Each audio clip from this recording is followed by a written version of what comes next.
जय हिंद दोस्तों, मैं आप सभी के बीच लेकर आ गया हूँ बीपीएससी टीआरई 4.0 एग्जाम के तैयारी के लिए मैं बेस्ट आपका सबसे टेस्ट सीरीज लेकर आ गया हूँ आप सभी के बीच। ठीक है, और सब्जेक्ट ये आपका है मैथ सब्जेक्ट का। ठीक है, तो इसमें हम आज आप लोगों को बताने वाले हैं मैथ सब्जेक्ट का ये टेस्ट सीरीज नंबर 1 लेकर आए हैं। तो हम आपको प्रत्येक सेट में हम 10 क्वेश्चन कराएंगे। ठीक है, 10 क्वेश्चन कराएंगे और बहुत ही आसानी तरीके से कराएंगे। और ये जो आपका होगा आपका 6 to 8 का, ठीक है, 6 to 8 हो या फिर 9 to 10 हो, इन दोनों के लिए मैं यहाँ पे क्वेश्चन टेस्ट सीरीज में लेकर आऊंगा। ठीक है, तो दोनों विद्यार्थी के लिए ये या तो आप 6 to 8 में है या 9th-10th में, दोनों का आपका यहाँ से काम ओके होने वाला है। ठीक है, तो चलिए स्टार्ट करते हैं और वीडियो को अंत तक देखिएगा और अंत में आप बताइएगा कि आपको वीडियो कैसा लगा। तो चलिए स्टार्ट करते हैं। तो ये देखिए पहला क्वेश्चन है दोस्तों कि tan थीटा इजकल टू 2/7। ठीक है, तो इसका आपको मान बताना है। तो चलिए आप कैसे बनाएंगे एकदम सिंपल भाषा में। तो ये देखिए मैंने सॉल्व कर दिया। यहाँ पे tan थीटा बराबर 2/7 था, तो हमने ये लिख दिया। और tan को हम लिख सकते हैं साइन बटा कॉस। ये 10th आप लोग 10th क्लास में सूत्र पढ़े होंगे। और 2/7 है तो 2/7। यहाँ से हमको पता चल गया कि साइन का वैल्यू 2 हो गया और कॉस का वैल्यू 7 हो गया। अब हम सवाल में भर देंगे। ये रहा सवाल। इस सवाल में हम भर देंगे, यहाँ पे साइन के जगह 2 भरना है और कॉस के जगह 7 भरना है। तो देखिए वही हम भर दिए हैं, कॉस के जगह यहाँ पे 7, ठीक है, और साइन के जगह 2 भर दिए हैं।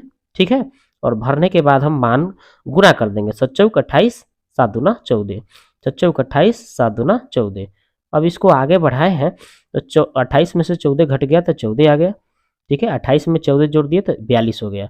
अब इसको हम काट दिए हैं, 14 तिया 42, यानी 1/, यहाँ से 3 हमको आंसर मिल गया। ठीक है, तो ये देखिए आपका ऑप्शन नंबर बी इसका आंसर हो गया राइट। ठीक है, अगला सवाल देखिए। ये 2 नंबर देखिए, यहाँ से देखिए बोला है कि दो समरूप त्रिभुज MNO और XYZ दिया हुआ है जिनकी भुजाओं का अनुपात 9:4 है। तो यदि बड़े त्रिभुज का क्षेत्रफल 243 है तो छोटे त्रिभुज का क्षेत्रफल क्या होगा। अभी हम बनाए हैं दो त्रिभुजों का, यहाँ पे भुजाओं का अनुपात दिया था। ठीक है, तो हम इसका क्षेत्रफल का अनुपात, एरिया का अनुपात निकाले हैं। तो कितना आया 81 और 16। ठीक है, स्क्वायर कर लेते हैं। जब भुजा का अनुपात दे क्षेत्रफल का निकालना होगा तो उसका स्क्वायर कर लेते हैं। और ये एक बड़ा सा जो त्रिभुज का क्षेत्रफल था 243 था, ये कितना गुना था, मतलब तिगुना था। तो इसी तरह से इस छोटे त्रिभुज का क्षेत्रफल निकालना था तो 16 था, तो ये भी तिगुना हो जाएगा। तो 16 तिया कितना हो जाएगा 48।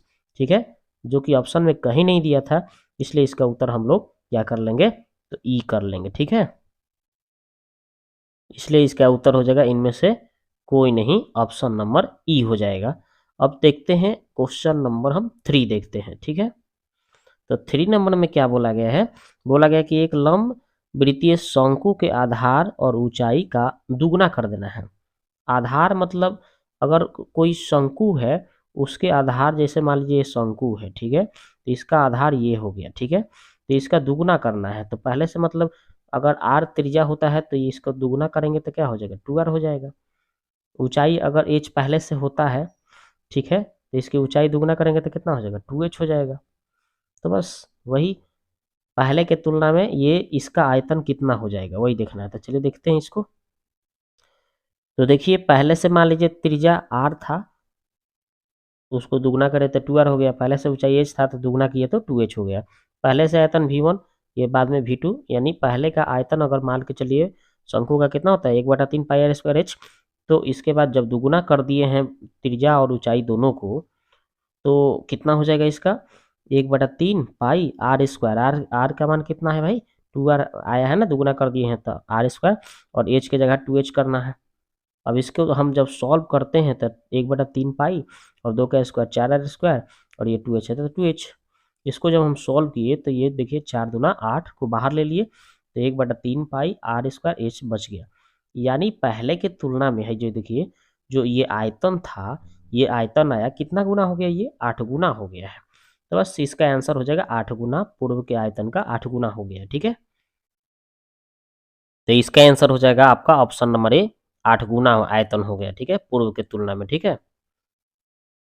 अब देखिए 4 नंबर क्वेश्चन, ये द्विघात समीकरण है, इसका मूल निकालना है। तो सिंपल देखिए यहाँ से भी हम निकाल सकते हैं।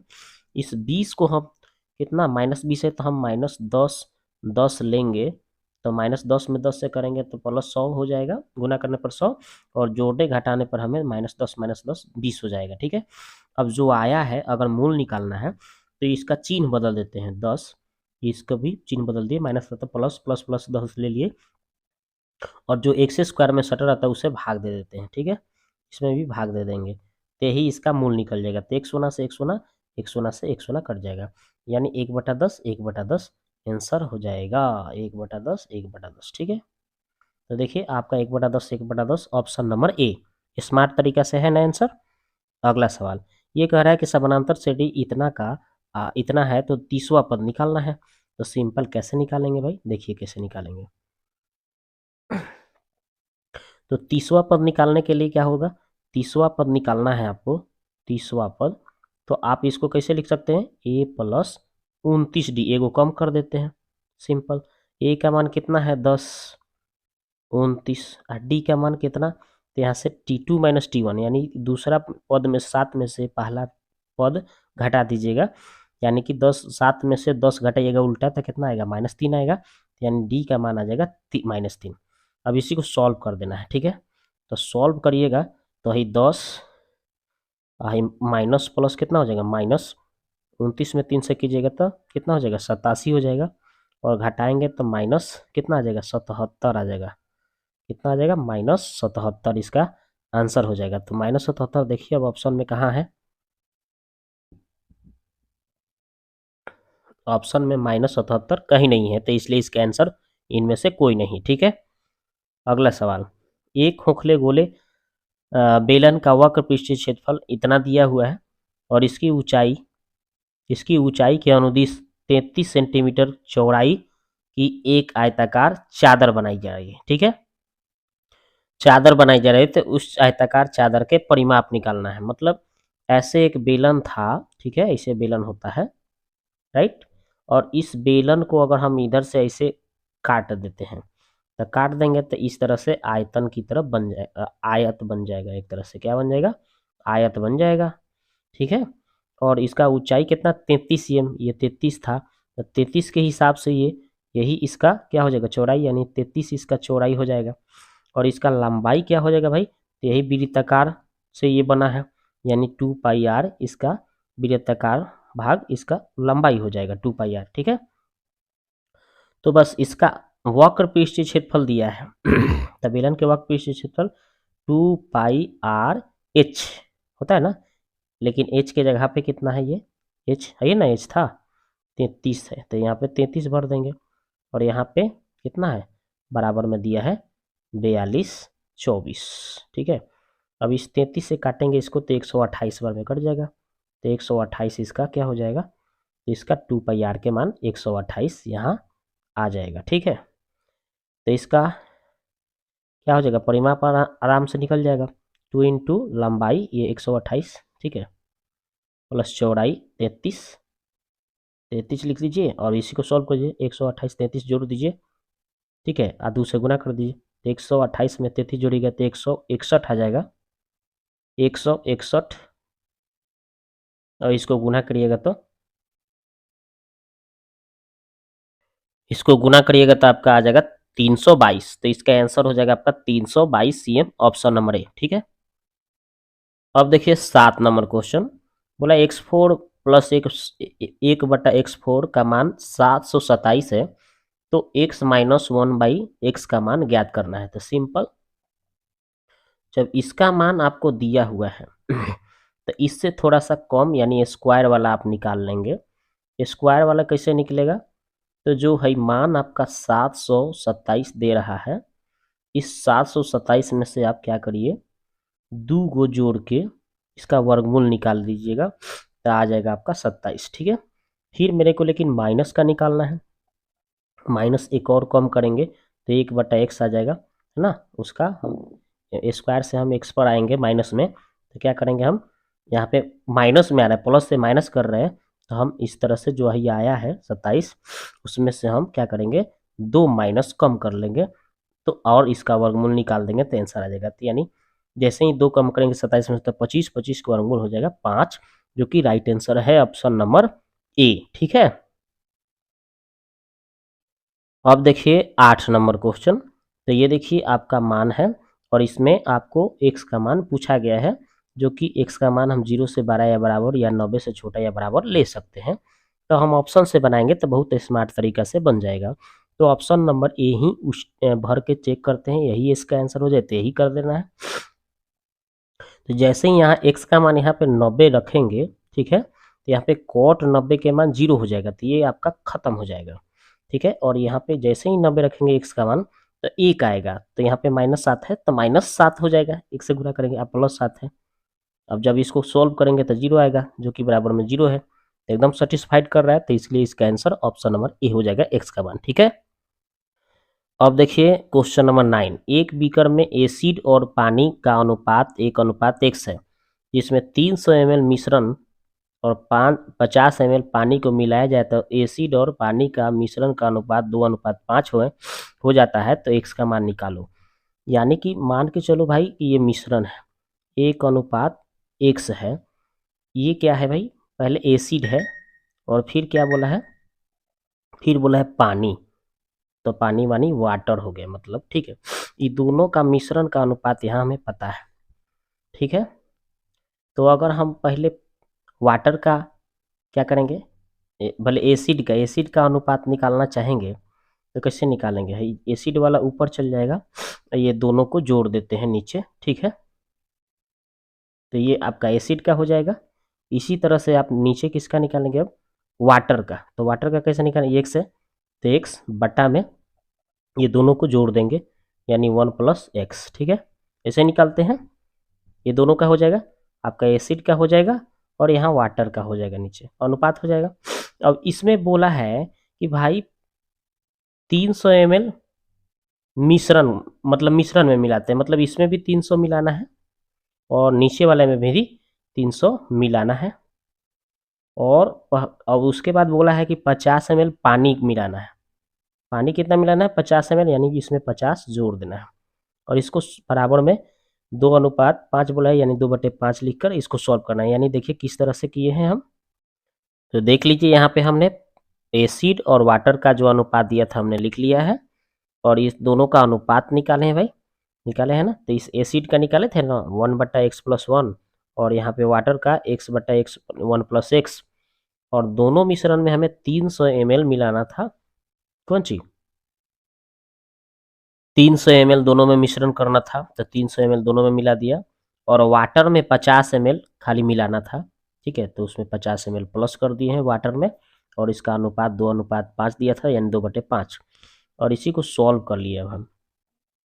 तो ये 300 में 1 से करेंगे तो 300 ऊपर चल जाएगा, और यहाँ पे हम जब भिन्न के जोड़ करेंगे तो ये 300 में 1 से तो 300x हो जाएगा, ये 1 में 50 है तो 50, 50 में 1 से तो 50x, यानी देख लीजिए यहाँ पे हमने सॉल्व कर दिया है। ठीक है, आगे इतना, और नीचे से नीचे काट देंगे हम, तो ऊपर 300 बचेगा, 300 में 50 जोड़ देंगे तो 350, ये +50 यही जैसे है उसे छोड़ देंगे, यानी देख लीजिए किए है ना।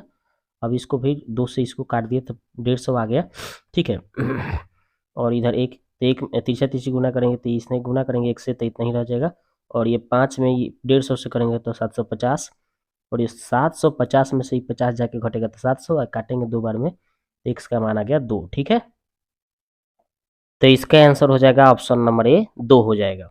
अब देखते हैं क्वेश्चन नंबर 10। ठीक है, तो देखिए 10 नंबर क्या बोला है, तो यहाँ पे आपका 10 नंबर बोला है कि एक PQR त्रिभुज में एक समबाहु त्रिभुज है तथा PQR का केंद्रक A है, तो यदि त्रिभुज की भुजाएं A 12 cm है तो PA की लंबाई कितना होगा। तो सिंपल, आप एक समबाहु त्रिभुज ऐसे बनाएंगे आप, ठीक है, और इसका केंद्रक यहाँ पे A मानेंगे। ठीक है, और यहाँ से ऐसे एगो वृत्त बनाएंगे, वृत्ताकार समबाहु त्रिभुज में, और इसको आप 12 लिखेंगे, भुजा 12 दिया था, इसका नाम PQR लिखेंगे, और यही आपसे पूछा गया है त्रिज्या इसका। ठीक है, तो इसका जो ये जो त्रिज्या होगा, यानी पी ए का मान पूछा है, यानी त्रिज्या आर का मान पूछ रहा है, तो आर का सूत्र क्या होता है, ए बट्टा रूट 3 इसका सूत्र हो जाता है। जैसे ही एक जगह 12 भरेंगे, यहाँ पे 12 दिया है ना, भुजा प्रत्येक भुजा 12 है, तो जैसे ही यहाँ पे एक जगह पे 12 बट्टा रूट 3 करेंगे यहाँ पे, ठीक है, 12 बट्टा रूट 3, अब इसको सॉल्व करेंगे तो आपका आएगा कितना, 4 रूट 3 आएगा। सॉल्व करेंगे इस रूट 3 से नीचे ऊपर हर के परमेकरण काट के करके काट कूट करेंगे तो 4 रूट 3 इसका आंसर हो जाएगा। ऑप्शन नंबर बी इसका राइट आंसर हो जाएगा। तो दोस्तों आपको ये वीडियो कैसा लगा आप कमेंट्स बॉक्स में ज़रूर करिए, और इसका हम पीडीएफ भी आपको फ्री में उपलब्ध कराएंगे जो सॉल्यूशन किए हैं। देखिए मैं ये आपको पीडीएफ भी दिखा देते हैं। तो देखिए मैंने ये सब पीडीएफ में हमने सॉल्व भी करके रखा है नीचे, तो ये भी आप फ्री में आप क्या कर सकते हैं, आपको प्राप्त हो सकता है। बस मेरे साथ जुड़ना है, आपको कुछ नहीं करना है, आपको कोई अलग से एक्स्ट्रा पैसा नहीं देना है, बस मेरे साथ जुड़ जाना है और ये आपको पूरा पीडीएफ फ्री में मिल जाएगा आपको, ठीक है। और दोस्तों वीडियो को ज़्यादा से ज़्यादा शेयर करना है ताकि मेरे को भी कुछ सपोर्ट हो जाए, मैं भी थोड़ा सा आप ही लोग के लिए मेहनत कर रहा हूँ, तो आपका भी कुछ फ़र्ज बनता है, उस फ़र्ज को आपको पूरा करना है। बस पहली बार आए हैं चैनल पर तो सब्सक्राइब कर लीजिएगा, बेल आइकन की घंटी को दबा दीजिएगा ताकि इस तरह से वीडियो मैं आपके लिए डेली उपलब्ध करूँ, एक दिन में 2-2 वीडियो लाऊँ, बस अगर आप मेरे को सपोर्ट करते हैं तो, ठीक है। और ज़्यादा कहेंगे क्वेश्चन तो ज़्यादा भी लेकर आऊँगा, ठीक है। मिलते हैं नेक्स्ट वीडियो में, ठीक है।